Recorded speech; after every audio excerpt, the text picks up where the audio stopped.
he was careless to physical relation.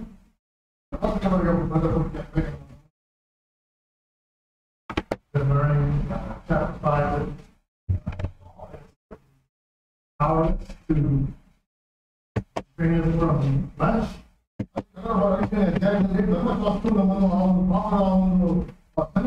ಬಿಡಿಸಲಿಕ್ಕಾಗದೇ ಇರುವಂತಹ ಒಂದು ಸಂಗತಿ ಎಂಬುದಾಗಿ ಅಧ್ಯಯನ ಮಾಡುತ್ತಾ ಬಂದೆವು. Rituals, ceremonies, those things cannot restrain our flesh. ಎಲ್ಲ ಆಚಾರ ವಿಚಾರ ಎಲ್ಲ ಸಂಸ್ಕಾರಗಳು ನಮ್ಮನ್ನು ಒಂದು ಮಾಂಸಾಧೀನ ಸ್ವಭಾವದಿಂದ ನಮ್ಮನ್ನು ಬಿಡಿಸಲಾರವೆ ಎಂಬಂತಹ ಸಂಗತಿಯನ್ನು ನಾವು ಓದುತ್ತಾ ಬಂದೆವು. And we also learned down in verse 17 and 18 that there's a war going on within us. ಅಲ್ಲಿ ನಮ್ಮ ಆಂತರ್ಯದಲ್ಲಿ ಹೋರಾಟವು ಇದೆ ಎಂಬುದಾಗಿ ಅಂಶವನ್ನು ಅಲ್ಲಿ 17 ಮತ್ತು 18 ಅಧ್ಯಾಯದಲ್ಲಿ ಓದುತ್ತಾ ಬಂದೆವು. The flesh desires are against the spirit, and the spirit's desires are against the flesh. ಆತ್ಮವು ಮಾಂಸಾಧೀನ ಸ್ವಭಾವಕ್ಕೆ ವಿರುದ್ಧವಾಗಿಯೂ ಮಾಂಸಾಧೀನವು ಆತ್ಮಕ್ಕೆ ವಿರುದ್ಧವಾಗಿ ಅಲ್ಲಿ ಹೋರಾಟ ಇರುವಂತಹ ಒಂದು ಸಂಗತಿಯನ್ನು ನಾವು ನೋಡ್ತಾ ಬಂದೆವು. And Paul gives the reason why this is at the end of verse 17. He says, so that to keep you from doing the things that you want to do. ಅದು ಯಾಕೆ ಈ ಒಂದು ಸಂಗತಿ ಹೋರಾಟವಿದೆ ಎಂಬುದಾಗಿ ಹೇಳಿದರೆ 17ನೇ ವಚನದ ಒಂದು ಕಡೆಯ ಭಾಗದಲ್ಲಿ ನೀವು ಮಾಡಲಿಚ್ಛಿಸುವುದು ಅದು ಮಾಡದಂತೆ ಇವು ಒಂದಕ್ಕೊಂದು ಹೋರಾಡ್ತವೆ ಎಂಬಂತಹ ಒಂದು ಕಾರಣವನ್ನು ನಾವು ಓದುವಂತರಾಗಿದ್ದೇವೆ. See, our flesh wants to do fleshly things. ಮಾಂಸಾಧೀನ ಸ್ವಭಾವ ಮಾಂಸಾಧೀನ ಸಂಗತಿಗಳನ್ನು ಮಾಡಲಿಕ್ಕೆ ಅದು ಅಪೇಕ್ಷಿಸುವಂತದಾಗಿದೆ. But our new man, born again, filled with the Spirit of God, wants to do what God wants us to do. ಆದರೆ ನಮ್ಮಲ್ಲಿರುವಂತಹ ಆಂತರ್ಯವು ಅದು ಹೊಸದಾಗಿ ಹುಟ್ಟಿದಂತಹ ಒಂದು ಆಂತರ್ಯವು ಅದು ದೇವರಿಗೆ ಸಂಬಂಧಪಟ್ಟಂತಹ ಕಾರ್ಯಗಳಲ್ಲಿ ಅದು ಮಾಡಬೇಕೆಂಬುದಾಗಿ ಅದು ಅಪೇಕ್ಷಿಸುವಂತದಾಗಿದೆ. I just want to reference one verse our brother shared with us this morning in worship. ಮುಂಜಾನೆ ಆರಾಧನೆಯಲ್ಲಿ ನಾವು ಶೇರ್ ಮಾಡಿದಂತಹ ಒಂದು ಸಂಗತಿಯ ಒಂದು ವಚನ ನಿಮ್ಮ ಗಮನಕ್ಕೆ ತರ್ತೇನೆ. 1 Peter chapter 2 verse 24. 1 ಪೇತ್ರನ ಪತ್ರಿಕೆ.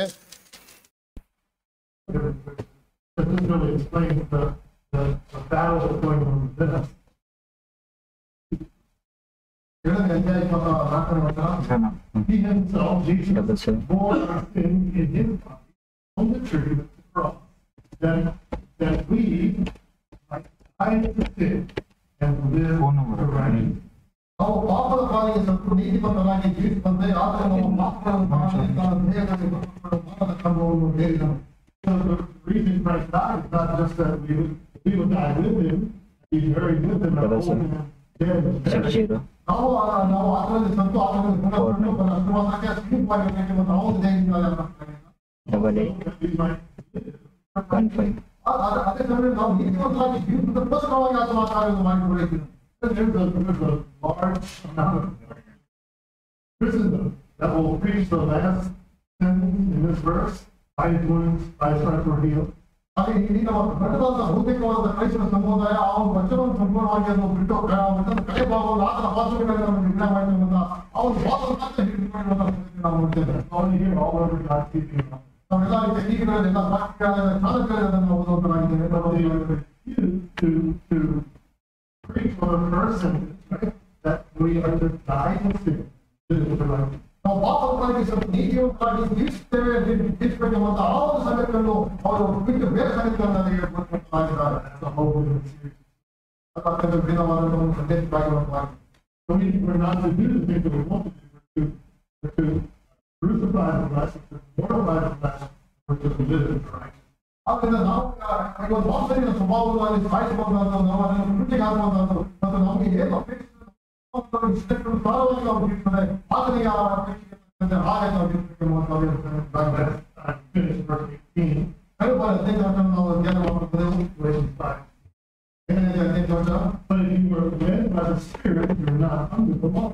ನೀವು ಆತ್ಮನಿಂದ ನಡೆಸಿಕೊಳ್ಳುವಾಗ ನೀವು ಅಧೀನಲ್ಲ.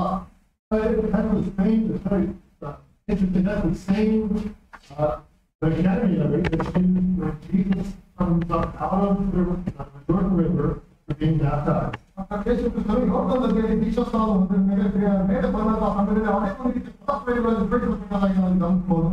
goes through the wasteland, goes through the desert to be tempted by Satan. It uses the same exact word. And he was led by the Spirit into the way.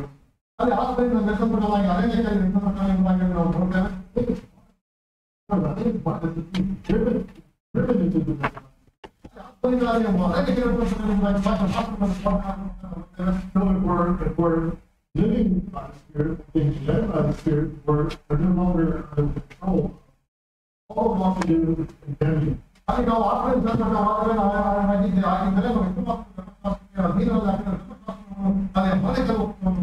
and out the Spirit. ಆದರೆ ಆತ್ಮದಿಂದ ಬಲವನ್ನು ಆತ್ಮನ ಒಂದು ಬಲದಿಂದ ನಾವು ಒಂದು ನೀತಿವಂತರಾಗಿ ನಾವು ಜೀವಿಸಬಹುದು. ಆದರೆ ಒಂದು ಸಮಸ್ಯೆಗೆ ಒಳಗೆ ಕೆಲಸ ಮಾಡಿದ್ರೆ ನಾವು ನಮ್ಮಲ್ಲಿ not just be bored or ಆದರೆ ಅವರ ನಿರ್ಬಂಧ ಅವರು ಹೋರಾಟದ ಅವರು ಸಂಧಿಗೆ ಪಾತ್ರವಲ್ಲ. Raised from the dead, he was completely changed. That corruption that was going on in his body. ಅವರಿಗೆ ಲಾಜರನ್ನು ಸಂಪೂರ್ಣವಾದ ಲಾಜರನ್ನು ಸಂಪೂರ್ಣವಾಗಿ ಬದಲಾವಣೆ ಆದ ಅವನಿಗೆ ಪಡಿತಾ ಇದ್ದಂತ ಅವನ ಸ್ಥಿತಿ ಆತನ ದೇಹದಷ್ಟು ನಾವು ಸಂಪೂರ್ಣವಾಗಿ ಬದಲಾವಣೆ ಆಯಿತು. ಆ ರೀತಿಯ ಬದಲಾವಣೆಯನ್ನು ನಾವು ಕಾಣಬಹುದಾಗಿದೆ. Wasting away, eating and he was dead for 4 days. ಅದು 4 ದಿನಗಳಾದ ಸಂತವಾಗಿ 4 ದಿನಗಳಾಗಿ ಈಗಾಗಲೇ ಪಡೆಯುವ ಹೊರಸಿಗೆ ಅದನ್ನು ಗಾಯ ಹೋಗಿದೆ.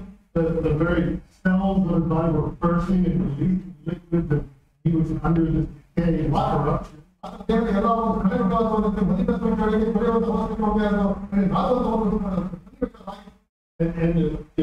liquids were coming out of his body. It all was great focus was resting.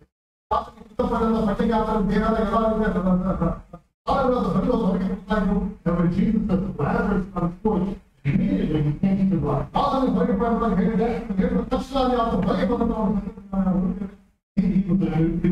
He was new, he was very alive again. He got the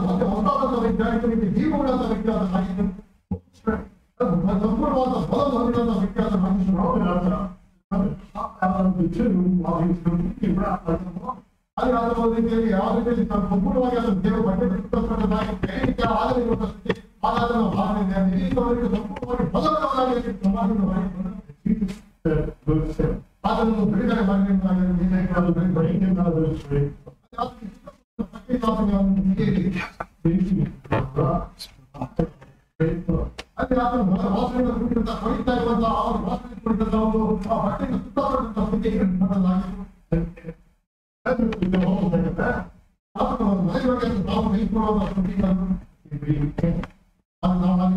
We're stuck in our we're trapped, we're imprisoned in this body of flesh.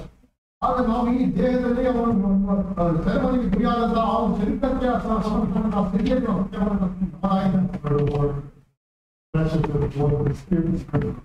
ಆದರೆ ನಮ್ಮ ಸ್ಥಿತಿ ಬರುವಾಗ ಚರಿತ್ರೆ ಮೋಸವಾಗಿ ಆತ್ಮವಾಸವಾಗಿ ಹೋರಾಟ ಯಾವ ಹೋರಾಟ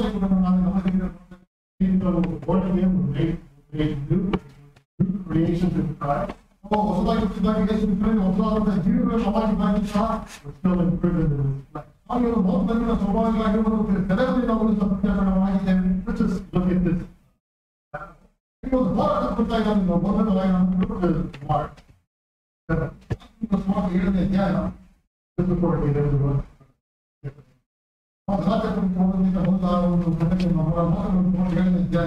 Let's look at the word of Jesus. Where does this corruption come? This fleshly desire. Verse 18, 19. Jesus said to them, then you are also without understanding? Do you not see that whatever goes into a person from outside cannot defile him, since it enters not into his heart, but his stomach, and is expelled? Thus he declared all through his name. And he said, what comes out of the person? ಹೊರಗಿನಿಂದ ಮನುಷ್ಯನಾಗಿ ಹೋಗುವಂತಹದ್ದು ಅವನ ಹೃದಯದೊಳಗೆ ಸೇರಿದ ಹೊಟ್ಟೆಯಲ್ಲಿ ಸೇರಿ ಬೈದಷ್ಟು ಹೋಗುವುದರಿಂದ ಅವನು ಹೀಗೆ ಹೇಳ್ತಾರೆ ನಾನು ಇನ್ನೂ ಪದಾರ್ಥಗಳೆಲ್ಲ ಶುದ್ಧವೆಂದು ತೋರಿಸುತ್ತಿದ್ದೆನು ಆದರೆ ಇನ್ನೂ ಮನುಷ್ಯರನ್ನು ಮನುಷ್ಯನೊಳಗಿಂದ ಹೊರಡುವಂತಹ ಮನುಷ್ಯನನ್ನು ಕೊಲೆ ಮಾಡುವುದು ಎಂಬುದಾಗಿ ದೇವರನ್ನು ನೋಡ್ತೇವೆ. Pharisees and scribes, they come to Jesus' disciples and they say, you know, if you don't wash your hands in ritualistic, ceremonial kind of a way before you food.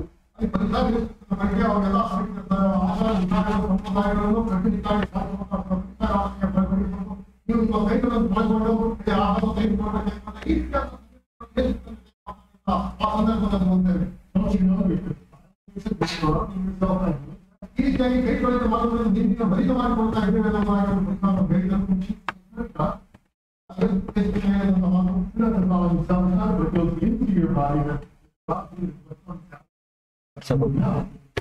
ಆದರೆ ದೇವರಿಗೆ ಯಾವುದು ಸಂಗತಿಗಳು ಹೋಗುತ್ತೋ ಅದು ನಿಮ್ಮನ್ನು ಮಲಿನ ಮಾಡುವುದಲ್ಲ, ದೇವರಿಂದ ಹೊರಗೆ ಯಾವುದು ಸಂಗತಿಗಳು ಹೋಗುತ್ತೋ ಅದು ಮಲಿನ ಮಾಡುವುದಾಗಿದೆ ಎಂಬುದಾಗಿ ಸ್ಪಷ್ಟವಾಗಿ ನಮಗೆ ಹೇಳಿದ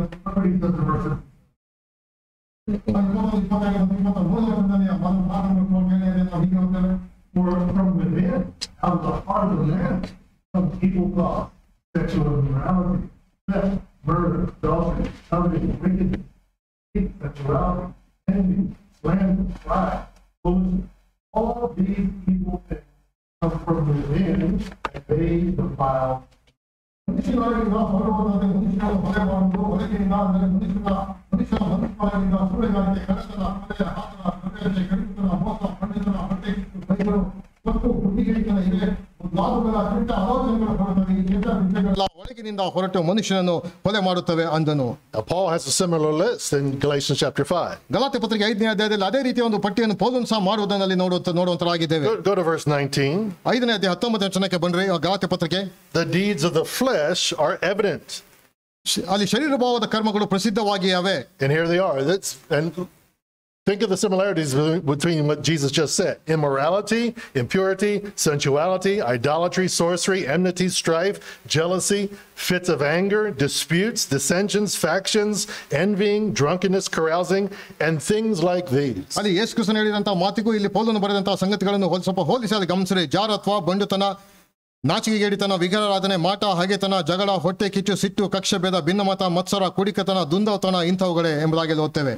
Now, he says things like these because it's not an exhaustive list. ಅಲ್ಲಿ ದೊಡ್ಡದಾದಂತ ಒಂದು ಪಟ್ಟಿಯನ್ನೇ ನಾವು ಈ ಎಲ್ಲ ಸಂಗತಿಗಳು ಎಂಬುದಾಗಿ ಪೌಲನು ಸಹ ಚಿತ್ರೀಕರಿಸುವುದನ್ನು ಓದ್ತೇವೆ. Jesus said some things back in Mark that Paul doesn't mention here, like adultery and murder and all those things. ಅಲ್ಲಿ ಕೆಲವು ಯೇಸು ಕ್ರಿಸ್ತನು ಹೇಳಿದಂತ ಕೆಲವು ಸಂಗತಿಗಳು ಅಲ್ಲಿ ಆ ಸಂಗತಿಗಳನ್ನು ಪೌಲನು ಅಲ್ಲಿ ಪಟ್ಟಿ ಮಾಡದೇ ಇರುವಂತ ಸಂಗತಿಯನ್ನು ನೋಡ್ತೇವೆ. And Paul has some lists later on to other different churches that he's writing to that have things in them that are not in this list. ಅಲ್ಲಿ ಈ ಒಂದು ಪಟ್ಟಿಯಲ್ಲಿ ಇಲ್ಲದೆ ಇರುವಂತಹ ಸಂಗತಿಗಳನ್ನು ಪೌಲನು ಬೇರೆ ಸಭೆಗಳಿಗೆ ಬರುವಂತಹ ಸಮಯದಲ್ಲಿ ಆ ಸಂಗತಿಗಳನ್ನು ಅಲ್ಲಿ ಸೇರಿಸುವಂತಹ ಸಂಗತಿಯನ್ನು ನಾವು ನೋಡ್ತೇವೆ. So these are basically like categories of corruption.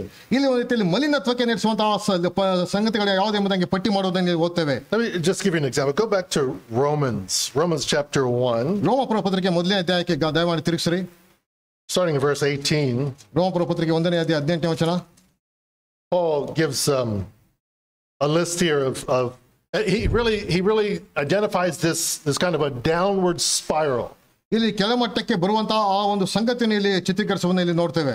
Right, you start out on the fifth level of the building and you get on this staircase and you begin going downward, then you're on the fourth floor and the third floor and the second floor, right? You're going in this downward spiral. 5ನೇ ಮಹಡಿಯ ಒಂದು ಅಂತಸ್ತಿನಲ್ಲಿ ನೀವು ಒಂದು ರೀತಿಯಲ್ಲಿ ಮೆಟ್ಟಿಲುಗಳನ್ನು ಉಪಯೋಗಿಸಿಕೊಂಡು 4ನೇ ಒಂದು ಮೆಟ್ಟಿಲು 4ನೇ ಹಂತ 3ನೇ ಹಂತ ಮಹಡಿ ಈ ರೀತಿಯಾಗಿ ಕೆಳಗಡೆ ಮಟ್ಟಕ್ಕೆ ಇಳಿದು ಬರುವಂತಹ ಒಂದು ಸಂಗತಿಯನ್ನು ಇಲ್ಲಿ ಪೌಲನು ಚಿತ್ರೀಕರಿಸುವುದನ್ನು ನಾವು ಇಲ್ಲಿ ಓದುತ್ತೇವೆ. God now rejects man because man rejects him in verse 18. 18ನೇ ವಚನದಲ್ಲಿ ಮನುಷ್ಯನು ದೇವರನ್ನು ಆತನು ತಿರಸ್ಕಾರ ಮಾಡಿದ ದೆಸೆಯಿಂದ ಅಲ್ಲಿ ದೇವರು ಆತನು ತಿರಸ್ಕಾರ ಮಾಡಿದ್ದಾನೆ ಎಂಬುದಾಗಿ ನಾವು ನೋಡ್ತೇವೆ. And it says he therefore God gave them over in verse 24. ಅಲ್ಲಿ 24ನೇ ವಚನದಲ್ಲಿ ಆದ್ರಿಂದ ದೇವರನ್ನು ತುಚ್ಛವಾದಂತಹ ಒಂದು ಸಂಗತಿಗೆ ಒಪ್ಪಿಸಿದನು ಎಂಬುದಾಗಿ ನೋಡ್ತೇವೆ. What's he give them over to? Impurity. ಅಲ್ಲಿ ಒಂದು ಅಶುದ್ಧತೆಗೆ ದೇವರು ಆತನನ್ನು ಅವರನ್ನು ಒಪ್ಪಿಸಿದನು. That's in Jesus' list and that's also in Paul's list in Galatians. ಅಲ್ಲಿ ನಾವು ಯೇಸು ಕ್ರಿಸ್ತನು ಹೇಳಿದಂತಹ ಒಂದು ಪಟ್ಟಿಯನ್ನು ಅದೇ ಸಮಯದಲ್ಲಿ ಪೌಲನು ಹೇಳುವಂತಹ ಒಂದು ಪಟ್ಟಿಯನ್ನು ಗಲಾತ್ಯ ಪತ್ರಿಕೆಯಲ್ಲಿ ಎರಡನ್ನು ಅಲ್ಲಿ ಓದುತ್ತೇವೆ. And then they defile themselves with this impurity. ಮತ್ತು ಈ ಎಲ್ಲ ಅಶುದ್ಧತೆಯಿಂದ ತಮ್ಮನ್ನು ತಾವು ಮಲಿನ ಮಾಡಿಕೊಂಡಂತಹ ಸಂಗತಿಯನ್ನು ನಾವು ಇಲ್ಲಿ ಓದುತ್ತೇವೆ. And they didn't learn from that, so then God gives them over to this perversion that they're going through. ಅಲ್ಲಿ ಈ ಎಲ್ಲ ಸಂಗತಿಗಳಿಂದ ದೇವರು ಅವರನ್ನು ತುಚ್ಛವಾದಂತಹ ಕಾಮಾಭಿಲಾಷೆಗಳನ್ನು ಒಪ್ಪಿಸಿದನು. Verse 26, they dishonor themselves with their passions and their desires. ಅಲ್ಲಿ ಇಂಥ ತಮ್ಮನ್ನು ತಾವು ತುಚ್ಛವಾದಂತಹ ಕಾಮಾಭಿಲಾಷೆಗೆ ಒಪ್ಪಿಸಿದನು ಮತ್ತು ಎಂಬಂತಹ ದೊಡ್ಡ ಪಟ್ಟಿನ ಸಂಗತಿಯನ್ನು ಅಲ್ಲಿ ಓದುತ್ತೇವೆ. And then down in verse 28, they go down to the next level and it's like the bottom level, it's the ground level of the spiral. ಆ ಒಂದು ಕೆಳಮಟ್ಟದ ಅಂತ ಅತ್ಯಂತ ಕೆಳಮಟ್ಟದ ಒಂದು ಸ್ಥಿತಿಗೆ ಅಲ್ಲಿ ಮನುಷ್ಯನು ಹಿಡಿದುವಾದಂತಹ ಸಂಗತಿಯನ್ನು 28ನೇ ವಚನದಲ್ಲಿ ನಾವು ಓದ್ತೇವೆ. Where they get to the point where they're insane. ಅನ್ನುವಲ್ಲಿ ಅತ್ಯಂತ ಒಂದು ರೀತಿಯಲ್ಲಿ ವಿಕೃತವಾಗಿ ನಡೆದುಕೊಳ್ಳುವಂತಹ ಒಂದು ಸಂಗತಿಯನ್ನು ಅಲ್ಲಿ 28ನೇ ವಚನಕ್ಕೆ ಬಂದಾಗ ಅಲ್ಲಿ ನೋಡ್ತೇವೆ. If you just watch American TV, you see the insanity. ಆ ಸುಮಾರು ಅಮೆರಿಕದ ಚಾನೆಲ್ಗಳು ನೋಡಿದ್ರೆ ಆ ಒಂದು ವಿಕೃತವಾದಂತಹ ಒಂದು ಮನೋಭಾವ ಹೊಂದಿದಂತಹ ಸಂಗತಿಗಳನ್ನು ನಾವು ಚಾನೆಲ್ಗಳಲ್ಲಿ ನಾವು ನೋಡಬಹುದು. Where a man thinks he's a woman and he wants to be called madam. ಅಲ್ಲಿ ಒಬ್ಬ ಪುರುಷನು ತಾನು ಸ್ತ್ರೀಯಾಗಿ ತನ್ನನ್ನು ತಾನು ಕಾಣಿಸಿಕೊಂಡು ಶ್ರೀಮತಿ ಎಂಬುದಾಗಿ ಸಂಬೋಧಿಸಬೇಕೆಂಬುದಾಗಿ ಅಪೇಕ್ಷಿಸಪಡುವಂತಹ ಒಂದು ಸಂಗತಿಯನ್ನು ಅಲ್ಲಿ ನಾವು ನೋಡ್ತೇವೆ. And he goes from 29 all the way down to 32, this list of this downward spiral list. ಅಲ್ಲಿ 29-32 ವಚನಕ್ಕೆ ಮನುಷ್ಯನು ಅವನ ರೀತಿಯಲ್ಲಿ ನೈತಿಕವಾಗಿ ಅತ್ಯಂತ ಕೆಳಮಟ್ಟಕ್ಕೆ ಹೋಗುವಂತಹ ಒಂದು ಸಂಗತಿಯನ್ನು ಸ್ಪೈರಲ್ಲಿ ಕೆಳಮಟ್ಟಕ್ಕೆ ಹೋಗುವಂತಹ ಸಂಗತಿಯನ್ನು ನೋಡ್ತೇವೆ. Verse 29, they're unrighteous, covetous, malicious, they're envying, murder and strife and deceitfulness, malicious. It just goes down. 29ನೇ ವಚನದಲ್ಲಿ ಸಕಲ ವಿಧವಾದಂತಹ ಅನ್ಯಾಯ, ದುರ್ಮಾರ್ಗತನ, ಲೋಲುಪ್ತಿ, ದುಷ್ಟತ್ವಗಳಿಂದ ಹೊಟ್ಟೆ ಕಿಚ್ಚು, ಕೊಲೆ, ಜಗಳ, ಮೋಸ, ಹಗೆತನ, ಈ ರೀತಿಯಾದಂತಹ ಎಲ್ಲಾ ರೀತಿಯ ಒಂದು ರೀತಿಯಲ್ಲಿ ಅನೈತಿಕವಾದಂತಹ ಸಂಗತಿಗಳಿಂದ ತುಂಬಿ ತುಳುಕುವಂತಹ ಸಂಗತಿನಲ್ಲಿ ನಾವು ನೋಡ್ತೇವೆ. And it gets all the way to the end in verse 32. 32ನೇ ವಚನದ ವಿಷಯಕ್ಕೆ ಬಂದಾಗ 2ನೇ ವಚನಕ್ಕೆ it says they know the righteous decree of God decrees death upon them. ಈ ಎಲ್ಲ ಸಂಗತಿಗಳಿಂದ ದೇವರು ಮರಣದ ಶಾಸನವನ್ನು ಹೊರಡಿಸಿದ್ದಾನೆ ನಮ್ಮ ಮೇಲೆ ಎಂಬುದಾಗಿ ಅವರಿಗೆ ಚೆನ್ನಾಗಿ ಸ್ಪಷ್ಟವಾಗಿ ಗೊತ್ತಾಗಿತ್ತು. The law can't save them, the law condemns them. ಆದರೆ ಧರ್ಮಶಾಸ್ತ್ರ ಎಷ್ಟು ಮಾತ್ರಕ್ಕೆ ಅವರನ್ನು ರಕ್ಷಿಸುವಂತದ್ದಲ್ಲ, ಧರ್ಮಶಾಸ್ತ್ರ ಅವರಿಗೆ ನ್ಯಾಯ ತೀರ್ಪನ್ನು ಕೊಡುವಂತದ್ದಾಗಿದೆ. And yet they continue in their sin. ಆದಾಗ್ಯೂ ಸಹ ಅವರು ತಮ್ಮ ಪಾಪದಲ್ಲಿ ಅವರು ಮುಂದುವರೆದುಕೊಂಡು ಅವರು ಹೋದರು. Not only do they continue in their sin, they applaud the other people who are continuing in their sin. ತಾವು ಪಾಪಗಳೇ ಮುಂದುವರೆಯುವಂತದ್ದಲ್ಲ, ಬೇರೆಯವರು ಈ ಒಂದು ಪಾಪದಲ್ಲಿರುವಾಗ ಅವರನ್ನು ಸಹ ಪ್ರಚೋದನೆ ಮಾಡುತ್ತಾ ಅವರನ್ನು ಸಹ ಉತ್ತೇಜನ ಪಡಿಸಿದಂತಹ ಸಂಗತಿ ಅದಾಗಿತ್ತು. See, they give hearty approval to those who practice with them. ಅಲ್ಲಿ ತಮ್ಮ ಜೊತೆಯಲ್ಲಿ ತೊಡಗಿಸಿಕೊಂಡಂತವರನ್ನು ಸಹ ಉತ್ತೇಜಿಸ್ತಾ ಇದ್ದಂತಹ ಒಂದು ಸಂಗತಿ ಅದಾಗಿತ್ತು. They're insane. ಒಂದು ರೀತಿಯಲ್ಲಿ ಅತ್ಯಂತ ಕ್ಷುದ್ರವಾಗಿ ನಡೆದುಕೊಂಡಂತಹ ಸಂಗತಿ ಅದಾಗಿತ್ತು. It just reminds me of Revelation, where God pours out the bowls and the trumpets and is just one horrific thing going on after another. ಅಲ್ಲಿ ಪ್ರಕಟಣೆ ಪುಸ್ತಕಕ್ಕೆ ಬಂದ್ರೆ ಅಲ್ಲಿ ಆತನು ಒಂದು ರೀತಿಯಲ್ಲಿ ಒಂದಾದಂತ ತುತ್ತೂರಿ ಆದ ಮೇಲೆ ರೌದ್ರದ ಪಾತ್ರೆಗಳು ಒಂದಾದ ನಂತರ ಆತನು ಲೋಕದ ಮೇಲೆ ಸುರಿಸುವಂತಹ ರೌದ್ರತೆಯನ್ನು ನಾವು ಅಲ್ಲಿ ನೋಡುವಂತರಾಗಿದ್ದೇವೆ. And rather than say, God, I get it, I forgive me, please, I repent. They don't do that. They say, let the rocks fall on us and just kill us. ಅಲ್ಲಿ ಆ ರೀತಿಯಾಗಿ ಅವರು ಆ ಒಂದು ಸನ್ನಿವೇಶದಲ್ಲಿ ಕರ್ತನೆ ನಮಗೆ ಕ್ಷಮಿಸಿ ಎಂಬುದಾಗಿ ಆ ಒಂದು ಮನೋಭಾವ ಎಷ್ಟು ಮಾತ್ರಕ್ಕೆ ಅವರು ಬರಲಿಲ್ಲ. ಆದರೆ ಅದಕ್ಕೆ ಬದಲಾಗಿ ಬೆಟ್ಟಗಳೇ ನಮ್ಮ ಮೇಲೆ ಬೀಳಲಿ, ನಮ್ಮನ್ನು ಸಾಯಿಸಲಿ ಎಂಬುದಾಗಿ ಅವರು ಕೇಳಿಕೊಂಡಂತಹ ಸಂಗತಿಯನ್ನು ನಾವು ಅಲ್ಲಿ ಓದುತ್ತೇವೆ. Completely overwhelmed. They're just insane.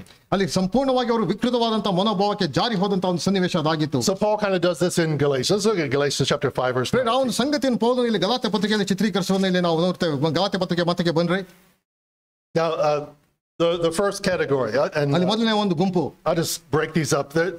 The first corruption that happens, ಮೊದಲನೇ ಒಂದು ಮಲಿನತ್ವದಲ್ಲಿ ಪ್ರಾರಂಭವಾಗುವಂತದ್ದು ಹೇಗೆ ಎಂಬುದಾಗಿ ಹೇಳಿದ್ರೆ that corrupting influence of the flesh is trying to corrupt that new man.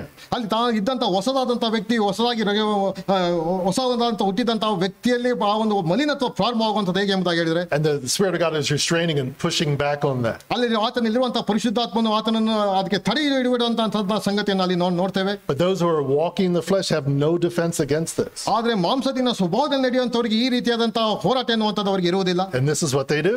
ಆದ್ರೆ ಈ ಸಂಗತಿಗಳನ್ನು ಮಾಂಸದಿನ ಸ್ವಭಾವದಲ್ಲಿ ಇರುವಂತವರು ಮಾಡುವಂತರಾಗಿದ್ದಾರೆ. The first corruption is a corruption of the most intimate relationships that you have. ಅಲ್ಲಿ ಆತನಿಗೆ ಇರುವಂತಹ ನಿಕಟವಾದಂತಹ ಸಂಬಂಧದಲ್ಲಿ ಆ ಮಲಿನತ್ವವನ್ನು ಅದು ಪ್ರಾರಂಭವಾಗುವಂತದ್ದಾಗಿದೆ. The most intimate relationship we can have between a man and a woman is a husband and a wife. ಒಂದು ರೀತಿಯ ನಿಕಟವಾದ ಸಂಬಂಧ ಎಂಬುದಾಗಿ ಗಂಡ ಹೆಂಡತಿಯಲ್ಲಿ ಇರುವಂತಹ ಆ ಒಂದು ನಿಕಟವಾದಂತಹ ಸಂಬಂಧ ಎಂಬುದಾಗಿ ಹೇಳಿದ್ರೆ ಗಂಡ ಮತ್ತು ಹೆಂಡತಿಯಲ್ಲಿ ಇರುವಂತಹ ಒಂದು ಸಂಬಂಧವನ್ನು ನಾವು ನೋಡುವಂತರಾಗಿದ್ದೇವೆ. And that's where he starts. There's these there's a triplet here. It's immorality, impurity, and sensuality. ಅಲ್ಲಿ ಒಂದು ರೀತಿಯಲ್ಲಿ ಆ ಒಂದು ಜಾರತ್ವ, ಬಂಡುತನ, ನಾಚಿಕೆಗೇಡಿತನ ಎಂಬುದಾಗಿ ಅಲ್ಲಿ ಆತನು ಪ್ರಾರಂಭದಲ್ಲಿ ಪ್ರಾರಂಭ ಮಾಡೋದನ್ನು ನೋಡುವಂತರಾಗಿದ್ದೇವೆ. Immorality is the Greek word porneia. ಒಂದು ರೀತಿಯಲ್ಲಿ ಆ ಒಂದು ಅನೈತಿಕತೆ ಎಂಬುದಾಗಿ ಹೇಳುವಾಗ ಗ್ರೀಕ್ ಪದದಲ್ಲಿ ಆ ಪದ ಉಪಯೋಗಿಸಲ್ಪಟ್ಟಿದೆ. The English word immorality is translated, it's translated immorality from the Greek word porneia. But we know what that means, right? The word porneia, pornography, you know where that comes from. ಪ್ರಾಯಶಃ ಎಲ್ಲ ಸಂಗತಿಗಳು pornography ಎಂಬಂತಹ ಒಂದು ಸಂಗತಿಗಳು ಈ ಒಂದು ಮೂಲ Greek ಪದದಿಂದ ಬಂದಂತದ್ದು ಅದಾಗಿದೆ. The next one is impurity. ಅಲ್ಲಿ ಅಶುದ್ಧತ್ವ ಎಂಬುದಾಗಿ ನೋಡ್ತೇವೆ, ಬಂಡುತನ. Really a word that's synonymous with that, or might even be a better translation, is uncleanness. ಅಂದ್ರೆ ಅಶುದ್ಧತೆ ಎಂಬುದಾಗಿ ನಾವು ಇನ್ನೊಂದು ರೀತಿಯಲ್ಲಿ ನಾವು ಅರ್ಥ ಮಾಡಿಕೊಳ್ಳಬಹುದು. It's akatharsia. ಆಕ್ಟೋಪಾಸ್ ಎಂಬಂತ ಪದ ಪ್ರಯೋಗದಿಂದ ಬಂದಿದ್ದಾಗಿದೆ. Of course, the in front of it makes it no or a negative. ಅಲ್ಲಿ ಎಂಬುದಾಗಿ ನಾವು ಪ್ರಾರಂಭದಲ್ಲಿ ಉಪಯೋಗಿಸಲ್ಪಟ್ಟ ಒಂದು ಪ್ರಭಾವ ನಕಾರಾತ್ಮಕವಾದಂತಹ ಒಂದು ಅರ್ಥವನ್ನು ಕೊಡುವಂತದ್ದಾಗಿದೆ. And catharsia is cleansing. ಅದೇ ಕಪಾತಿ ಎಂಬುದಾಗಿ ಹೇಳಿದ್ರೆ ಶುದ್ಧವಾಗಿರುವಂತಹದ್ದು, ಆದ್ರೆ ಇದು ವ್ಯತಿರಿಕ್ತವಾದಂತಹ ಸಂಗತಿ. So it means no cleansing. ಅಂದ್ರೆ ಯಾವ ರೀತಿಯ ಶುದ್ಧತೆ ಎನ್ನುವಂತಹದ್ದು ಅಲ್ಲಿ ಇಲ್ಲ. Something that is it's the opposite of pure. ಅದೇ ರೀತಿ ಶುದ್ಧವಾಗಿರುವುದಕ್ಕೆ ವಿರುದ್ಧವಾದಂತಹ ಒಂದು ಸಂಗತಿ ಅದಾಗಿದೆ. It is disgustingly filthy. ಒಂದು ಅತ್ಯಂತ ಹೇಸಿಗೆ ಹಾಸಿಗೆ ಆದಂತಹ ಒಂದು ಸಂಗತಿ ಎಂಬುದಾಗಿ ಅರ್ಥವನ್ನು ಕೊಡುವಂತಾಗಿದೆ. Just think of it like a pig pen. Okay? It's filthy. ಒಂದು ರೀತಿಯಲ್ಲಿ ಹಂದಿಯ ಒಂದು ಸ್ಥಳ ಯಾವ ರೀತಿಯಲ್ಲಿ ಇರ್ತದೋ ಆ ಒಂದು ರೀತಿಯಲ್ಲಿ ಇರುವಂತದ್ದಾಗಿದೆ. And the next word here is sensuality.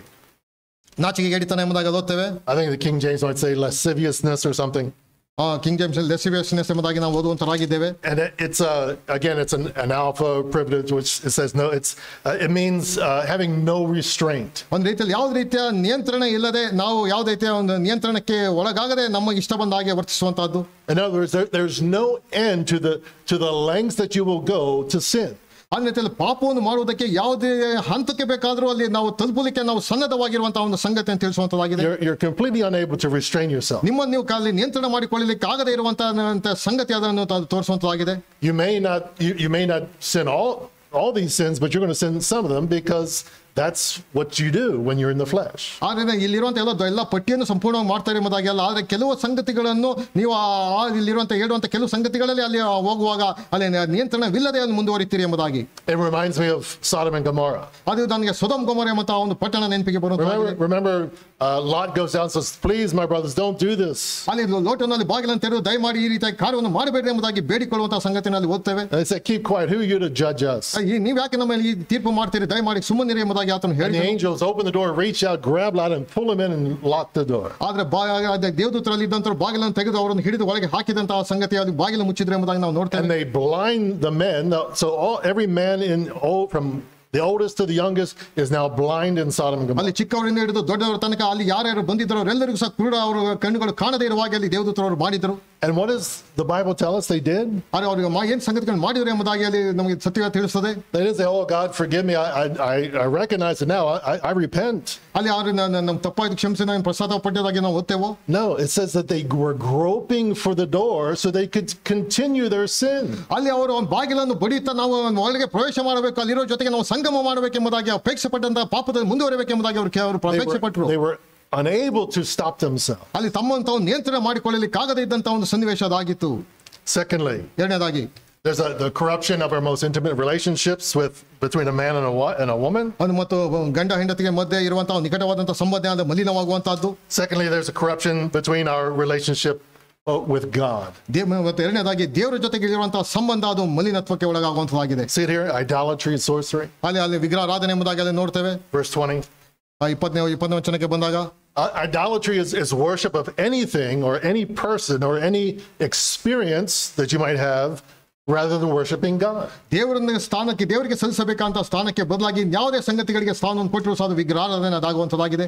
So you can actually worship a person. ಒಬ್ಬ ವ್ಯಕ್ತಿಗೆ ನೀವು ಒಂದು ಘನತೆಯನ್ನು ಸಲ್ಲಿಸಬಹುದು. You can worship a thing.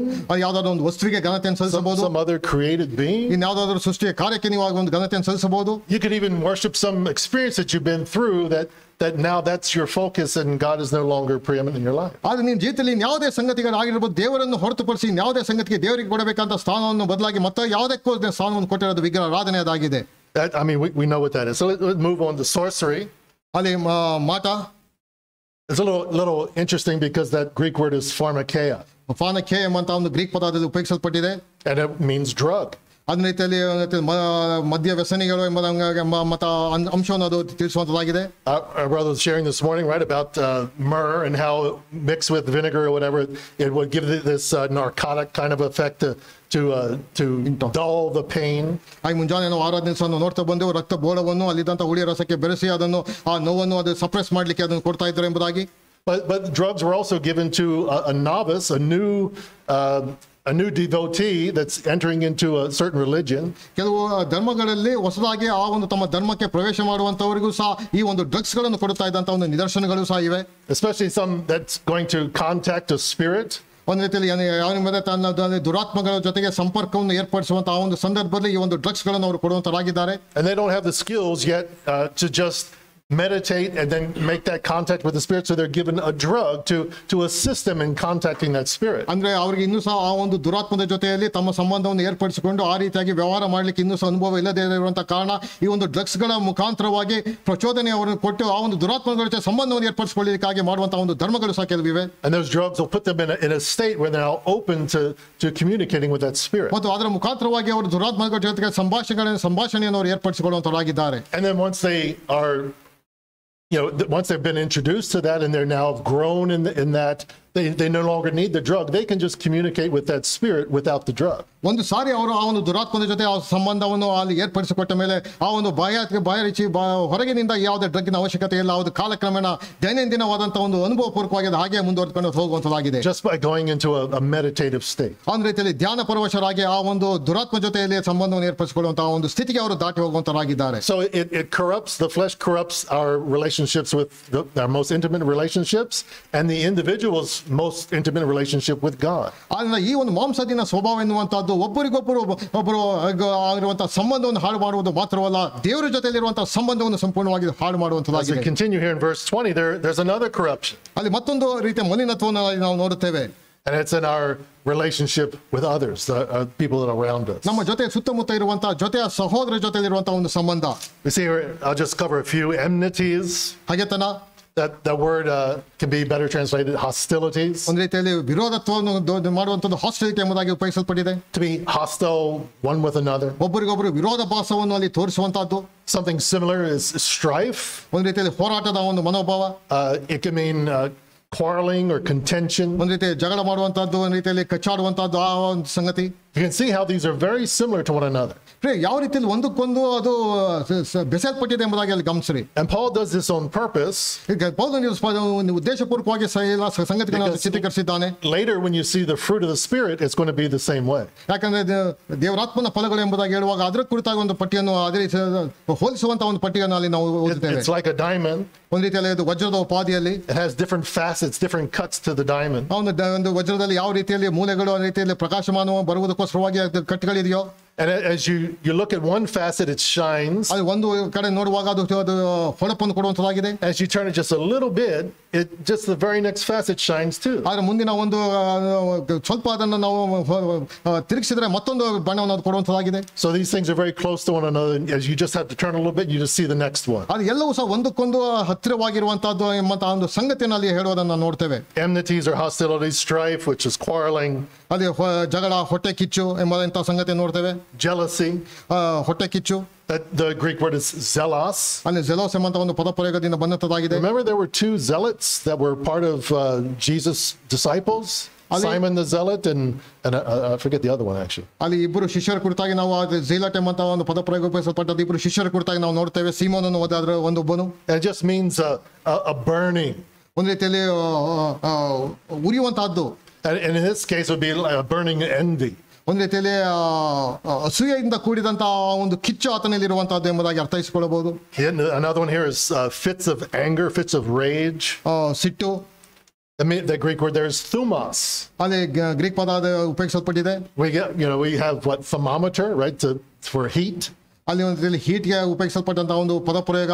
And it really means explosion. ಒಂದು ರೀತಿಯಲ್ಲಿ ಸ್ಫೋಟವಾಗುವಂತಹ ಆ ಒಂದು ಪದಪ್ರಯೋಗ ಆ ಒಂದು ಸಿಟ್ಟಿಗೆ ಅಲ್ಲಿ ಉಪಯೋಗಿಸಲ್ಪಟ್ಟದಾಗಿದೆ. Or an outburst. ಒಂದು ರೀತಿಯಲ್ಲಿ ಸ್ಫೋಟಗೊಳ್ಳುವಂತಹದ್ದು.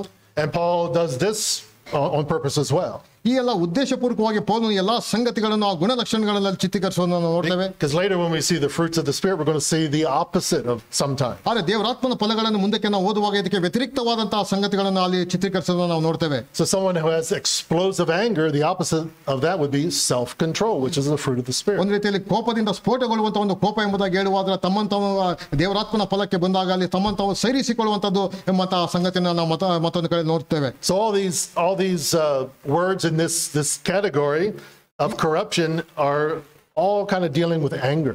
ಈ ಎಲ್ಲಾ ಸಂಗತಿಗಳು ದೊಡ್ಡ ಮಾಡಿದಂತಹ ಪಟ್ಟಿ ಮಾಡಿದಂತಹ ಸಂಗತಿಗಳು ಅಲ್ಲಿ ಕೋಪದಿಂದ ಪ್ರಾರಂಭವಾಗುವಂತಹ ಎಲ್ಲ ಸಂಗತಿಗಳು ಎಂಬುದಾಗಿ ನಾವು ಬರೆಯಲ್ಪಟ್ಟಿದೆ. And that's in our relationships with others. ಆದ್ರೆ ನಮ್ಮ ಜೊತೆಯ ಸಹೋದರರ ಜೊತೆಯಲ್ಲಿ ನಮ್ಮ ಜೊತೆ ವಿಶ್ವಾಸಿಗಳ ಜೊತೆಯಲ್ಲಿ ನಮ್ಮ ಸಂಬಂಧದ ಯಾವ ರೀತಿಯಲ್ಲಿ ಇದೆ. And then fourth and finally here we have verse 21, drunkenness, carousing, and things like these. ಮತ್ತು ಕುಡಿಕದ ದುಂದಾವತನ ಎಂಬಂತಹ ಎಲ್ಲ ಸಂಗತಿಗಳನ್ನು ನಾವು ಅಲ್ಲಿ ನೋಡ್ತೇವೆ.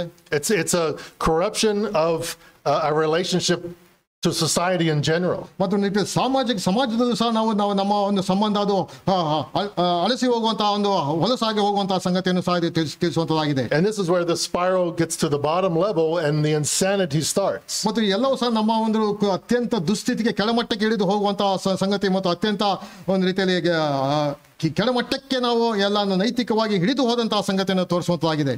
And man gets to the lowest level and and all you see is corruption. ಒಂದು ರೀತಿಯಲ್ಲಿ ತಾನು ಅತ್ಯಂತ ಕೆಳಮಟ್ಟಿಗೆ ಹಿಡಿದು ಅಲ್ಲಿ ಅತ್ಯಂತ ಮಲಿನತ್ವಕ್ಕೆ ಒಳಗಾದಂತಹ ಒಂದು ಸ್ಥಿತಿಯನ್ನು ಮನುಷ್ಯನ ಸ್ಥಿತಿಯನ್ನು ಅಲ್ಲಿ ನಾವು ನೋಡ್ತೇವೆ. Remember Genesis chapter 6?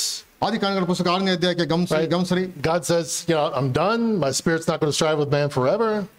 ನಾನು ಆತ್ಮ ಇಲ್ಲಿ ಶಾಶ್ವತವಾಗಿ ಮನುಷ್ಯನ ಜೊತೆಯಲ್ಲಿ ಇರುವುದಿಲ್ಲ ಎಂಬುದಾಗಿ ದೇವರು ಪಶ್ಚಾತ್ತಾಪಟ್ಟಂತ ಸಂಗತಿಯನ್ನು ಓದ್ತೇವೆ.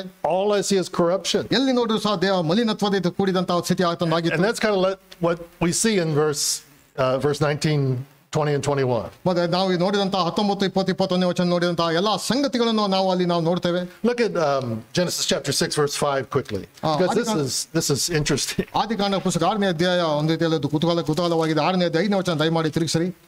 The Lord saw that the wickedness of man was great in the earth. ಮನುಷ್ಯರ ಕೆಟ್ಟತನವು ಭೂಮಿ ಮೇಲೆ ಹೆಚ್ಚಾಗಿರುವುದನ್ನು ಎಂಬುದನ್ನು ದೇವರು ನೋಡಿದನು. His wickedness was great. ಅಲ್ಲಿ ಆತನ ಒಂದು ಕೆಟ್ಟತನವು ಬಹಳ ಮಿತಿಮೀರಿದಂತಹ ಸಂಗತಿ ಅದಾಗಿತ್ತು. How great was it? ಎಷ್ಟು ಮಟ್ಟಿಗೆ ಅದು ಮಿತಿಮೀರಿದ್ದಾಗಿತ್ತು. It was so great that every intention of his thoughts, of the thoughts of his heart, was only evil continually. ಅವರ ಹೃದಯದಲ್ಲಿ ಯೋಚಿಸುವುದೆಲ್ಲವೂ ಯಾವಾಗಲೂ ಬರೀ ಕೆಟ್ಟದ್ದಾಗಿರುವುದನ್ನು ಯೆಹೋವನು ನೋಡಿದನು. You see that? Every intention, ಆತನ ಹೃದಯದಲ್ಲಿ ಬರುವಂತ ಎಲ್ಲ ಆಲೋಚನೆ ಅದು ಕೆಟ್ಟದಾದಂತ ಆಲೋಚನೆ ಅದಾಗಿತ್ತು. not even one good thing.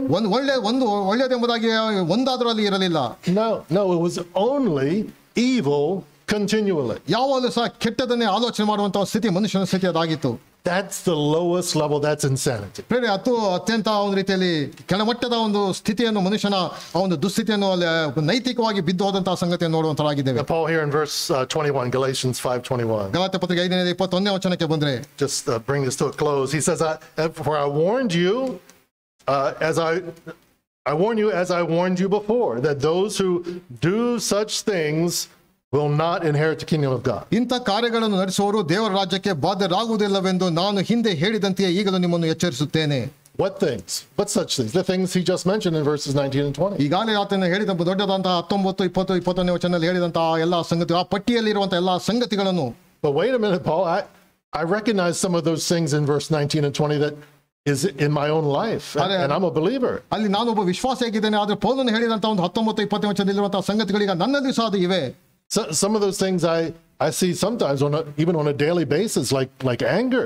ಅಲ್ಲಿ ಈ ಎಲ್ಲ ಸಂಗತಿಗಳು ನಮ್ಮ ದೈನಂದಿನ ಜೀವಿತದಲ್ಲೂ ಸಹ ಒಂದು ಉದಾಹರಣೆಗೆ ಕೋಪ ಎನ್ನುವಂಥದ್ದು ಅದು ಇನ್ನೂ ಸಹ ನನ್ನ ಜೀವಿತದಲ್ಲಿ ಇದೆ. And I see that struggle going on in my own heart. ನನ್ನ ಒಂದು ಹೃದಯದಲ್ಲಿ ಆ ಒಂದು ರೀತಿಯ ಹೋರಾಟ ಪ್ರತಿನಿತ್ಯ ನಾನು ಅದನ್ನು ಎದುರಿಸುವಂತವನಾಗಿದ್ದೇನೆ. So what about me, Paul? ಆದ್ರೆ ನನ್ನ ಕುರಿತಾಗಿ ಏನು ಪೌಲನೇ? You're saying I'm not going to inherit the kingdom of God? ಆದ್ರೆ ದೇವರ ಒಂದು ರಾಜ್ಯಕ್ಕೆ ನಾನು ಪ್ರವೇಶ ಮಾಡುವುದಿಲ್ಲ ಹಾಗಾದ್ರೆ? No, the key is the word do, right? For those who do such things. ಆದ್ರೆ ಈ ಸಂಗತಿಗಳನ್ನು ಮಾಡುವವರು ಎಂಬಂತಹದಾಗಿ ಬರೆಯಲ್ಪಟ್ಟಿದೆ. That word is proso. ಅದು ಪ್ರಾಸಲ್ ಎಂಬ ಪದ it means to practice. ಅದನ್ನೇ ಅಭ್ಯಾಸಗತವಾಗಿ ಮಾಡಿಕೊಂಡು ಹೋಗುವಂತವರಿಗೆ ಕುರಿತಾಗಿ. You could read it like this: those who practice such things will not inherit the kingdom. ಇದನ್ನು ಅಭ್ಯಾಸಗತವಾಗಿ ಮಾಡಿಕೊಂಡು ಹೋಗುವಂತವರು ಪರಲೋಕ ರಾಜ್ಯಕ್ಕೆ ಸೇರಲಾರರು ಎಂಬುದಾಗಿ ನಾವು ಅದನ್ನು ಅರ್ಥೈಸಿಕೊಳ್ಳಬಹುದು. It's an unbroken pattern of lifestyle. ಒಂದು ರೀತಿಯಲ್ಲಿ ನಮ್ಮ ಜೀವನ ಶೈಲಿ ಯಾವ ರೀತಿಯಲ್ಲಿ ಎಡೆತಡೆ ಇಲ್ಲದೆ ಈ ರೀತಿಯ ಸಂಗತಿಗಳನ್ನು ಅಭ್ಯಾಸ ಬಲವಾಗಿ ಮಾಡಿಕೊಂಡು ಹೋಗುವಂತಹದ್ದು. Yes, Paul would answer, yes, a Christian sins. ಖಂಡಿತವಾಗಿ ಒಬ್ಬ ಕ್ರೈಸ್ತನು ಆತನ ಪಾಪವನ್ನು ಮಾಡುವಂತನಾಗಿದ್ದಾನೆ. In fact, John says in 1 John that if you say you don't sin, that you're a liar. That's a sin. ಒಂದು ಯೋಹಾನ ಪತ್ರಿಕೆ ನಾವು ಓದುವಂತರಾಗಿದೆ, ನಾನು ಪಾಪ ಮಾಡುವುದೇ ಎಂಬುದಾಗಿ ಹೇಳಿ ನೀನು ಸುಳ್ಳುಗಾರನಾಗಿದ್ದೆ ಎಂಬುದಾಗಿ. So yes, they will sin, but their pattern of life is righteousness. ಆದ್ರೆ ಅವರು ಪಾಪ ಮಾಡ್ತಾರೆ ನಿಜವೇ, ಆದ್ರೆ ಅವರ ಜೀವನ ಶೈಲಿ ಅದು ಆ ರೀತಿಯಾಗಿ ಇರುವಂತದ್ದಲ್ಲ. And as the psalmist would say, they would repeat after the psalmist, I hunger and thirst after righteousness. ನಾನು ನೀತಿವಂತಿಕೆ ಕಡೆಗೆ ನಾನು ಹಸಿದಾಗಿ ನಾನು ಅದಕ್ಕಾಗಿ ನಾನು ಹಾತೊರೆಯುತ್ತೇನೆ ಎಂಬುದಾಗಿ ಕೀರ್ತನೆಗಾರನು ಆತನು ಬರೆಯುವುದನ್ನು ನಾವು ನೋಡ್ತೇವೆ. But the unregenerate man is energized by his flesh. ಆದ್ರೆ ಪುನಃಸ್ಥಾಪನೆ ಹೊಂದದೇ ಇರುವಂತಹ ಮನುಷ್ಯನು ಆತನ ಮಾಂಸಾಧೀನ ಸ್ವಭಾವದಿಂದ ಆತನು ಯಾವಾಗಲೂ ನಡೆಸಲ್ಪಡುವಂತವನಾಗಿದ್ದಾನೆ. We're energized by the Spirit to do righteousness. He's energized by his flesh to do corrupt things. ಆದ್ರೆ ವಿಶ್ವಾಸಗಳನ್ನು ನಾವು ಆತ್ಮನೇ ನಡೆಸಲ್ಪಟ್ಟವರಾಗಿ ಆತನಿಂದ ಪುನಶ್ಚೇತನಗೊಂಡವರಾಗಿ ನಾವು ಜೀವಿಸ್ತೇವೆ. ಆದ್ರೆ ಪುನಶ್ಚೇತನ ಹೊಸದಾಗಿ ಹುಟ್ಟದೇ ಇರುವಂತಹ ಅವಿಶ್ವಾಸಿಯು ಆತನ ಮಾಂಸಾಧೀನ ಸ್ವಭಾವದಿಂದ ಆತನ ನಿಯಂತ್ರಣಕ್ಕೆ ಒಳಗಾಗಿದ್ದಾನೆ. Just two things quickly. ಎರಡು ಸಂಗತಿಗಳನ್ನು ನಾನು ಬೇಗನೆ ಹೇಳಿದ್ದೇನೆ. Just look at Matthew 7:23. ಮತ್ತಾಯನ ಬರೆದ ಸುವಾರ್ತೆ 7ನೇ ಅಧ್ಯಾಯ 23ನೇ ವಚನ. Matthew 7:23. ಮತ್ತಾಯನ ಬರೆದ ಸುವಾರ್ತೆ 7ನೇ ಅಧ್ಯಾಯ 23ನೇ ವಚನ. Jesus finishing up the Sermon on the Mount. ಪರ್ವತ ಪ್ರಸಂಗದಲ್ಲಿ ಆತನು ಹೇಳಿ ತನ್ನ ಮಾತುಗಳನ್ನು ನಿಲ್ಲಿಸುವಂತ ಒಂದು ಪ್ರಸಂಗ ಅದು. And says something extremely shocking to them, that not everyone who says Lord, Lord will enter the kingdom of heaven. ಅಲ್ಲಿ ಯಾರು ನನ್ನನ್ನು ಕರ್ತನೆ ಎಂಬುದಾಗಿ ಹೇಳುವಂತವ್ರು ಎಲ್ಲರೂ ಸಹ ಪರಲೋಕ ರಾಜ್ಯಕ್ಕೆ ಸೇರಲಾರರು ಎಂಬುದಾಗಿ ಅಲ್ಲಿ ಹೇಳಿದಂತಹ ಸಮಯ ಅದಾಗಿತ್ತು. That's back in verse 21. But look at verse 23. 23ನೇ ವಚನ. Jesus responds to these people who say, Lord, Lord, didn't we do all these things in your name? ಆಗ ನಾನು ಅವರಿಗೆ ನಾನು ನಿನ್ನ ಹೆಸರಿನ ಮೇಲೆ ಅನೇಕ ಸಂಗತಿಗಳನ್ನು ಸ್ವಾಮಿ ನಿನ್ನ ಹೆಸರಿನ ಮೇಲೆ ನಾವು ಬೋಧನೆ ಹೇಳಲಿಲ್ಲವೇ? He's going to say to them in verse 23, I will declare to them, I never knew you. I never had an intimate relationship with you. ಆಗ ನಾನು ಅವರಿಗೆ ನಾನೆಂದು ನಿಮ್ಮ ಗುರುತು ಕಾಣೆನು, ನಿಮ್ಮ ಜೊತೆಯಲ್ಲಿ ಯಾವುದೇ ರೀತಿಯ ಸಂಬಂಧವನ್ನು ನಾನು ಇಲ್ಲೇ ತನಕ ಹೊಂದಿಲ್ಲ ಎಂಬುದಾಗಿ ಅಲ್ಲಿ ಕರ್ತನು ಹೇಳುವುದನ್ನು ನೋಡ್ತೇವೆ. Depart from me, you workers of lawlessness. ಧರ್ಮವನ್ನು ಮೀರಿ ನಡೆಯವರೇ ನನ್ನಿಂದ ತೊಲಗಿ ಹೋಗಿರಿ. That word there, work or workers, ಅಲ್ಲಿ ಉಪಯೋಗಿಸಲ್ಪಟ್ಟಂತಹ ಕಾರ್ಯಗಳನ್ನು ಮಾಡುವಂತವರೇ ಅವರಿಗೆ ಉಪಯೋಗಿಸಲ್ಪಟ್ಟಂತ ಪದ ಪ್ರಯೋಗ is ergozomai. ಎರ್ಗೋಸಮೈ ಎಂಬಂತ ಪದ ಪ್ರಯೋಗ. And you kind of understand you kind of get the English word ergozomai, energize. ಅಂದ ರೀತಿಯಲ್ಲಿ ಎನರ್ಜಿ ಕೊಡುವಂತಹದ್ದು ಎಂಬಂತ ಒಂದು ಪದ ಪ್ರಯೋಗ ಬಂದಂತದಾಗಿದೆ. You're energized to do iniquity. ನೀವು ಈ ಒಂದು ಅಪರಾಧವನ್ನು ಮಾಡುವುದಕ್ಕೆ ನೀವು ಈ ಸಂಗತಿಗಳಿಂದ ಬಲವನ್ನು ಹೊಂದಿದಂತವರಾಗಿದ್ದೀರಿ. And that word translated iniquity is anomia. ಅಲ್ಲಿ ಆ ಒಂದು ಇನಿಕ್ವಿಟಿ ಎಂಬಂತದ್ದು ಅನೋಮಿ ಎಂಬಂತ ಪದ ಪ್ರಯೋಗ ಬಂದಂತದಾಗಿದೆ. Nomos is law. ಯಾವುದೇ ಸಂಗತಿಗಳು ಅಲ್ಲಿ ಅಡಕವಾಗಿಲ್ಲ. Anomos is no law. So you are a worker, you're energized by the fact that you don't have to obey the law. ಅಂದ್ರೆ ನೀವು ಈ ಸಂಗತಿಗಳನ್ನು ನಿಮ್ಮನ್ನು ಬಲಪಡಿಸಿಕೊಂಡು ಧರ್ಮಶಾಸ್ತ್ರಕ್ಕೆ ವಿಧೇಯರಾಗದೇ ಇರುವುದಕ್ಕಾಗಿ ನೀವು ಅದನ್ನು ಉಪಯೋಗಿಸ್ತಾ ಇದ್ದೀರಿ. You say I don't need to obey the law. ಧರ್ಮಶಾಸ್ತ್ರಕ್ಕೆ ವಿಧೇಯರಾಗುವಂತ ಪ್ರಮೇಯವಿಲ್ಲ. That's the very thing that condemns you. ಅದು ತಾನೇ ನಿನ್ನನ್ನು ಅಲ್ಲಿ ನ್ಯಾಯ ತೀರ್ಪಿಗೆ ಅದು ಒಳಪಡಿಸುವಂತದಾಗಿದೆ. And I'll just close with this. ಈ ಸಂಗತಿಗಳಿಗೆ ನಾನು ನಿಲ್ಲಿಸ್ತೇನೆ. 1 Corinthians 6:9. 1 ಕೊರಿಂಥ ಪತ್ರಿಕೆ 6ನೇ ಅಧ್ಯಾಯ 9ನೇ ವಚನ. Paul speaking to sinners at the Corinthian church. ಅಲ್ಲಿ ಕೊರಿಂಥ ಸಭೆಯಲ್ಲಿರುವಂತಹ ಪಾಪಿಗಳನ್ನು ಉದ್ದೇಶಿಸಿ ಆತನು ಮಾತನಾಡ್ತಿರುವಂತಹ ಮಾತು. Sinners saved by grace. 6 chapter 6. 6ನೇ ಅಧ್ಯಾಯ. And they're sinners saved by grace. ಅಲ್ಲಿ ಪಾಪಿಗಳು ಅಲ್ಲಿ ಕೃಪೆಯಿಂದ ರಕ್ಷಣೆಯನ್ನು ಹೊಂದಿದವರಾಗಿದ್ದಾರೆ. Who sometimes fall into sin. ಕೆಲವು ಸಾರಿ ಅವರು ಪಾಪದಲ್ಲಿ ಎಡವು ಬಿಡುವಂತವರಾಗಿದ್ದಾರೆ. But through repentance are washed clean again. ಆದರೆ ಪಶ್ಚಾತ್ತಾಪದ ಮುಖಾಂತರವಾಗಿ ಮತ್ತೆ ಅವರು ತಮ್ಮಂತಾವು ಶುದ್ಧೀಕರಿಸಿಕೊಳ್ಳುತ್ತಾರೆ. And he describes them. It's verse 9. ಅಲ್ಲಿ 9ನೇ ವಚನದಲ್ಲಿ ಅದನ್ನು ವಿವರಿಸುವಂತನಾಗಿದ್ದಾನೆ. 1 ಕೊರಿಂಥ 6:9. Do you not know that the unrighteous will not inherit the kingdom of God? Sound familiar? ಅನ್ಯಾಯಗಾರರು ದೇವರ ರಾಜ್ಯಕ್ಕೆ ಬಾಧ್ಯರಾಗುವುದಿಲ್ಲವೆಂದು ನಿಮಗೆ ತಿಳಿಯೋದು? Jesus is saying it. ಯೇಸು ಕ್ರಿಸ್ತನು ತಾನು ಹೇಳ್ತಾ ಇದ್ದಂತ ಮಾತು. Paul was saying it to the churches in Galatia. ಅಲ್ಲಿ ಇದ್ದಂತ ಸಭೆಗೆ ಪೌಲನು ಇಲ್ಲಿ ಹೇಳ್ತಿದ್ದಾನೆ. Now he's saying it again to the Corinthian church. ಕೊರಿಂಥ ಸಭೆಗೂ ಸಹ ಅದೇ ಮಾತುಗಳನ್ನು ಆತನು ಹೇಳ್ತಿದ್ದಾನೆ. Don't be deceived. ಮೋಸ ಹೋಗಬೇಡಿರಿ. Neither fornicators, nor idolaters, nor adulterers, nor effeminate, nor homosexuals, nor thieves, nor the covetous, nor drunkards, nor revilers, nor swindlers will inherit the kingdom of God. ಜಾರರು, ವಿಗ್ರಹಾರಾಧಕರು, ವ್ಯಭಿಚಾರಿಗಳು, ವಿಟರು, ಪುರುಷಗಾಮಿಗಳು, ಕಳ್ಳರು, ಲೋಭಿಗಳು, ಕುಡಿಕರು, ಬೈಯುವವರು, ಸುಲುಕೊಳ್ಳುವರು ಇವರೊಳಗೆ ಒಬ್ಬರಾದರೂ ದೇವರ ರಾಜ್ಯಕ್ಕೆ ಬಾಧ್ಯರಾಗುವುದಿಲ್ಲ. See, Paul introduced some new stuff. ಇಲ್ಲಿ ಹೊಸದಾದಂತ ಕೆಲವು ಇನ್ನೂ ಹೊಸ ಪದ ಪ್ರಯೋಗಗಳನ್ನು ಅಲ್ಲಿ ಉಪಯೋಗಿಸುವುದನ್ನು ನಾವು ನೋಡ್ತೇವೆ. And that's why he says and things such as this, because it's not an exhaustive list. ಅದು ದೊಡ್ಡದಾದ ಪಟ್ಟಿಯನ್ನೇ ಅಲ್ಲಿ ಮಾಡಿ ಆತನು ಹೇಳುವುದನ್ನು ನಾವು ನೋಡ್ತೇವೆ. But look what happens to the sinner who comes to Christ in repentance and is saved. ಆದ್ರೆ ಒಬ್ಬ ಪಾಪಿಯು ಪಶ್ಚಾತ್ತಾಪದಿಂದ ಯೇಸು ಕ್ರಿಸ್ತನ ಬಳಿಗೆ ಬಂದಾಗ ಆತನಿಗೆ ಯಾವ ಸಂಗತಿಗಳು ಬದಲಾವಣೆ ಆಗ್ತದೆ ಎಂಬುದನ್ನು ಮುಂದೆ ಗಮನಿಸಿರಿ. The one who is energized by the flesh, the one who practices these things but now comes in humility and receives the forgiveness of God. ಯಾರು ಆತನಿಂದ ಒಂದು ಮಾಂಸದಿನ ಸ್ವಭಾವದಿಂದ ಬಲಯುತನಾಗಿ ಎಲ್ಲಾ ಸಂಗತಿಗಳನ್ನು ಮಾಡ್ತಾ ಇದ್ದಾನೋ ಆತನೀಗ ಯೇಸು ಕ್ರಿಸ್ತನ ಬಳಿಗೆ ಬಂದಾಗ ಅಲ್ಲಿ ಆಗುವಂತ ಪರಿವರ್ತನೆಯನ್ನು ಗಮನಿಸಿರಿ. But you were washed. ಆದ್ರೆ ಈಗ ನೀನು ಈಗ ಶುದ್ಧನಾಗಿದ್ದಿ. Notice in the past tense. ಅಲ್ಲಿ ಅದಂತಹ ಒಂದು ಭೂತಕಾಲವನ್ನು ಗಮನಿಸಿರಿ. One time in the past you were washed with continuing effect. ಒಂದು ಕಾಲದಲ್ಲಿ ನೀವು ಇದೇ ರೀತಿ ಸಂಗತಿಗಳಲ್ಲಿ ಮುಂದುವರೆದುಕೊಂಡು ಹೋಗುತ್ತಾ ಇದ್ದೀರಿ. You were sanctified. ಆದ್ರೆ ಈಗ ನೀನು ಶುದ್ಧೀಕರಣಕ್ಕೆ ನೀನು ಒಳಗಾಗಿದ್ದಿ. You were justified. ಈಗ ನೀನು ಈಗ ನೀತಿವಂತನು ನೀನಾಗಿದ್ದಿ. To be declared righteous. That's what justification means. ಈಗ ನೀತಿವಂತನೆಂಬುದಾಗಿ ನೀನು ನಿರ್ಣಯಕ್ಕೆ ನೀನು ಪಾತ್ರನಾಗಿದ್ದಿ. And how did that happen? In the name of the Lord Jesus Christ and in the Spirit of God. ಯಾವ ರೀತಿಯಲ್ಲಿ ಎಂಬುದಾಗಿ ಹೇಳಿದ್ರೆ ಯೇಸು ಕರ್ತನಾದ ಯೇಸು ಕ್ರಿಸ್ತನ ಹೆಸರಿನಲ್ಲಿ ನಮ್ಮ ದೇವರ ಆತ್ಮನಲ್ಲಿ ನೀವು ತೊಳೆಕೊಂಡವರಾಗಿ ಈ ಕಾರ್ಯಕ್ಕೆ ನೀವು ಒಳಗಾಗಿದ್ದೀರಿ. Yes, that flesh is trying to corrupt that new man again, ನಮ್ಮಲ್ಲಿರುವಂತಹ ಒಂದು ಶರೀರದೀನ ಸ್ವಭಾವ, ನಮ್ಮಲ್ಲಿರುವಂತಹ ಹೊಸ ಆತ್ಮನನ್ನು, ಹೊಸ ಸ್ವಭಾವವನ್ನು ಅದು ಹಾಳು ಮಾಡುವಂತದ್ದಾಗಿದೆ. but you have to put it to death. You have to mortify it continually. ಆದ್ರೆ ಅದನ್ನು ನಾವು ಸಾಯಿಸಬೇಕಾಗಿದೆ. ನಾವು ಯಾವಾಗಲೂ ಸಹ ನಾವು ಅದನ್ನು ಸಾಯಿಸೋದಕ್ಕೆ ಅದು ಒಳಪಡಿಸಬೇಕಾಗಿದೆ. The only way to do that is by walking in the Spirit.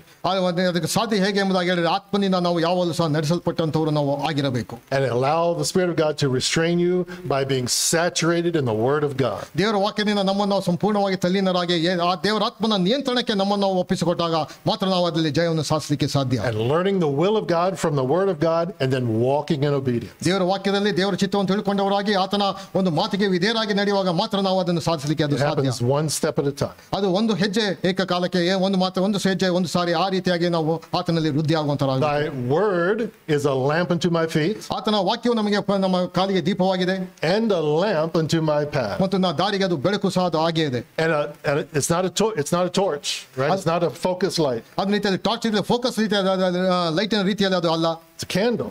ಅದೊಂದು ರೀತಿಯಲ್ಲಿ ದೀಪದ ಉಪಾದಿಯಲ್ಲಿ ಅದು ಇದೆ. And how much light does a candle give? ಒಂದು ದೀಪದ ಎಷ್ಟು ಬೆಳಕನ್ನು ಹೊರಸೂಸುವಂತದ್ದಾಗಿದೆ. It can only light a few feet in front of you. ಆದ್ರೆ ನಾವು ಒಂದೇ ಹೆಜ್ಜೆ ಇಡುವಷ್ಟು ಮಾತ್ರ ಅದು ನಮಗೆ ತೋರಿಸುವಂತದ್ದಾಗಿದೆ. So as you take in the Word of God, it gives you light for the next few steps. ಅದೇ ದೇವರ ವಾಕ್ಯ ನಾವು ನಮ್ಮ ಜೀವನ ಹೃದಯಕ್ಕೆ ತೆಗೆದುಕೊಂಡಾಗ ನಮಗೆ ಮುಂದಕ್ಕೆ ಎಷ್ಟು ಹೆಜ್ಜೆಗಳನ್ನು ಇಡಬೇಕು ಅಷ್ಟು ಬೆಳಕನ್ನು ಅದು ಹೊರಸೂಸುವಂತದ್ದಾಗಿದೆ. And you stay on the path that God has designed for you. ಅದೇ ದೇವರು ನಿನಗೆ ಹಾಕಿದಂತ ನಿನ್ನ ಜೀವಿತದಲ್ಲಿ ಹಾಕಿದಂತ ಯೋಜನೆಯಲ್ಲಿ ನೀನು ಆ ಒಂದು ಹೆಜ್ಜೆ ನೀನು ಹಾಕುತ್ತಿ. By reading His Word and getting light for each new day. ಮತ್ತು ನಾವು ದೇವರ ವಾಕ್ಯ ಓದುವ ಮುಖಾಂತರವಾಗಿ ಪ್ರತಿ ಹೊಸದಾದಂತ ದಿನದಕ್ಕೆ ನಾವು ಹಾಕಬೇಕಂತ ಹೆಜ್ಜೆಯನ್ನು ಅದು ನಮಗೆ ತೋರಿಸುವಂತದ್ದಾಗಿದೆ. You stray off the path, you repent and get back on the path and let Him light the path again. ಮತ್ತು ನಾವು ಮಾರ್ಗ ತಪ್ಪಿ ಹೋದಾಗಲೂ ಸಹ ನಾವು ಪಶ್ಚಾತ್ತಾಪಪಟ್ಟು ಆತನ ಹಾದಿಗೆ ಬಂದು ಮತ್ತೆ ಆತನ ದಾರಿಯನ್ನು ತೋರಿಸುವಂತನಾಗಿದ್ದಾನೆ. By doing that, we do the will of God and bring glory to His name. ಆ ರೀತಿಯಾಗಿ ಮಾಡುವಾಗ ನಾವು ಆತನ ಚಿತ್ತವನ್ನು ನೆರವೇರಿಸುತ್ತಾ ಆತನಿಗೆ ಮಹಿಮೆಯನ್ನು ತರುವಂತವರಾಗಿದ್ದೇವೆ. Gone past my time. Let's close in prayer. Father, we thank you for your word. We thank you that the same Spirit which inspired your word is the same Spirit who enlightens your word and lives within us and guides us as we follow His in the footstep that He gives us. We just pray that we would read your word and that we would obey it when we read it. In Jesus' name, amen.